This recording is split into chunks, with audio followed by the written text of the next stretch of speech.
이제 첫 번째는 사람들이 왜 클럽하우스 좋아하는 것 같아요? 왜 선호를 하죠? 뭐 일단은 현재 아무래도 젊은 세대는 특히 이제 저희 세대랑 또 다른 것 같아요. 커뮤니케이션을 하는 아주 핵심적인 수단이 온라인이 된 세대다 보니까 당연히 어떤 커뮤니케이션을 할 수 있는, 더군다나 제가 보니까 이 클럽하우스를 아주 잠깐 써봤는데 기존 매체들이 가지고 있는 되게 불편함이 정말 많이 개선됐더라고요. 예를 들어 어떤 거요? 일단 트위터는 하려면 짧은 글을 만들어 써야 되는데 이게 너무 불편하거든요. 인간의 인지 능력이 너무 들어가요. 네.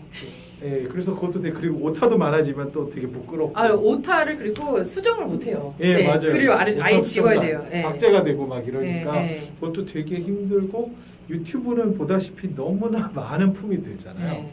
근데 이건 딱 보니까 그냥 열어놓고 아무 말, 의식의 흐름에 따라 그냥 아무 말을 하면 되기 때문에 어떻게 보면은 인간이 되게 고도의 커뮤니케이션을 선호하는 것 같지만 심리학이들 강조하는 게 있죠. 우리는 심플. 제일 쉬운 거, 네. 예, 제일 편하게 할 수 있는 걸 단순한 거. 좋아하니까 정말 이런 설계를 잘했다라는 생각이 드네요, 저는. 네.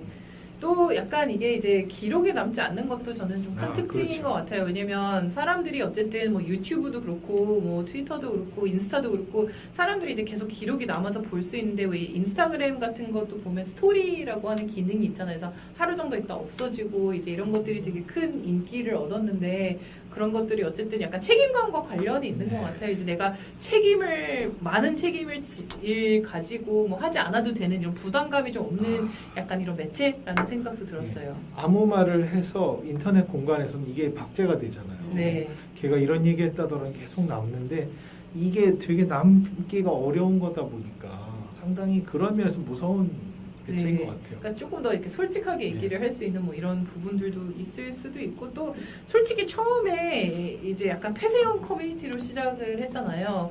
그러니까 뭐 잘 나가는 사람들만 뭐 있지 않나, 뭐 이런 약간 궁금증 같은 것도 있지 않았을까 싶어요. 그러니까 이게 트위터와 정말 반대되는 역할을 하는 플랫폼이에요. 사실은 이제 텍스트 기반이고 이건 오디오 기반이고. 그런데 이제 가장 대비됐었던 건 뭐냐면은, 트위터는 전문가가 얘기해도 맞으면 다구리를 당해요. 그냥 트롤들이 이제 달려들어서 막 그렇죠. 아무리 내가 유전학 이런 거에 저기 전문가여도 그냥 내가 아니라면 아닌 거예요. 거기는 네. 공산사회죠. 난 아닌데? 난 아닌데 그럼 끝이에요, 거기는. 네. 굉장히 수평적인 곳이에요. 사실은 이 코비드 시기를 지나면서 어떤 때가 있었냐면, 그 전부터도 이미 트위터 같은 구조에서 환멸이 났던 사람들이 있었어요. 그러니까 전문가가 전문가일 수 없는 시대에 대해서 굉장히 환멸이 나 있다가 코비드가 되면서 전문가에 대한 그 전문가의 발언에 대한 무게가 갑자기 실리기 시작했어요. 저런 감염병 학자가 아니면 예방의학자가 이런 식으로 얘기를 하면은 거기에 대해서 사람들이 믿고 따라야 그게 맞고 그게 상식적이고 이런 식의 좀 전환이 다시 일어났거든요. 근데 그 과정에서 크라가 이제 나타났고, 거기서 막 일론 머스크가 뭐 여기서 발언을 했다던가. 커피 타임을 가졌다. 일론 머스크가. 네. 그리고 어디 회사 뭐 부회장님이 또 등장했다. 뭐 정영진님이 뭐 등장했다. 이런 얘기들이 이제 오면서 여기에 가면 전문가들을 만날 수 있다. 그 업계의 전문가들, 특히 테크 전문가들을 만날 수 있다. 이런 것들에 대해서 좀 선호가 있었던 거죠. 근데 막상 와봤더니 그분들은 또 이미 다 빠졌어요. 네, 그렇죠. 이제 정신 차리고 다 떠났죠. 저는 들어가면 주커버거 말 걸고 그러는 데인 줄 알았거든요. 네. 그렇게 처음에는 시작을 좀 그렇게 했던 것 같기는 해요. 맞아요. 그리고 뭐 초대장으로 이제 들어갈 수밖에 없는 뭐 이런 약간 비밀스러움, 뭐 이런 폐쇄성 이런 부분들도 분명히 있었을 것 같고. 네. 그러니까요. 트위터가 약간 공산사회라면 여긴 좀 봉건사회적인 성격이 네, 강해 보이더라고요. 그렇군요. 영주들이 다 조그맣게 자기 성을 갖고 있는데 네, 그러네요. 누구는 황제고 누구는 네. 정말 너무 네. 작은 누구는 남장 뭐 이렇게 다 맞아요. 있는 거죠 이게. 클럽하우스가 그렇죠. 네, 근데 사람들이 아까 저희가 클럽하우스 이제 좀 1층 열어갖고 했던 얘기 중에 하나가, 이제 사람들이 들어오면 뭐 일론 머스크랑 뭐 이야기를 할 수 있는 기회가 주어질 거라고 생각을 하고 들어왔는데, 일론 머스크 워너비만 잔뜩 있었다, 네. 뭐 이런 얘기를 아까 하셨는데, 네, 되게 그런 얘기도 좀 재밌었던 것 같아요. 예, 미래의 일론 머스크 되고 싶은 분들이 계속 들어오셔가지고 내가 그런 사람이다라는 걸 강조하는 것 같아요. 네, 그리고 되게 약간 자기를 이렇게 좀 드러내기를 좋아하시는 분들도 좀 많았던 것 같아요. 그래서 이렇게 자랑하시는 분들도 되게 많더라고요. 약간 낯부끄럽게, 낯뜨겁게. 네. 클럽하우스는 비전문가가 전문가처럼 느껴질 수 있는 어떤 그런 지성을 채울 수 있는 인정 욕구를 채울 수 있는 심리가 크다고 느껴지신데요. 한마디로 현대 사회에서 클럽하우스라는 플랫폼에서 인정 욕구를 채울 수 있는 성향이 큰 걸까요? 어떻게 생각하세요? 이런 게 드러나는 게 인정 욕구에 대한 게 굉장히 드러났었던 건 일단 아까 방금 말씀드렸던 것처럼 바이오 프로필에 너무 자기 개인 정보를 드러내는 것도 있었지만 제가 느끼기에는 일단 한자어를 너무 많이 써요.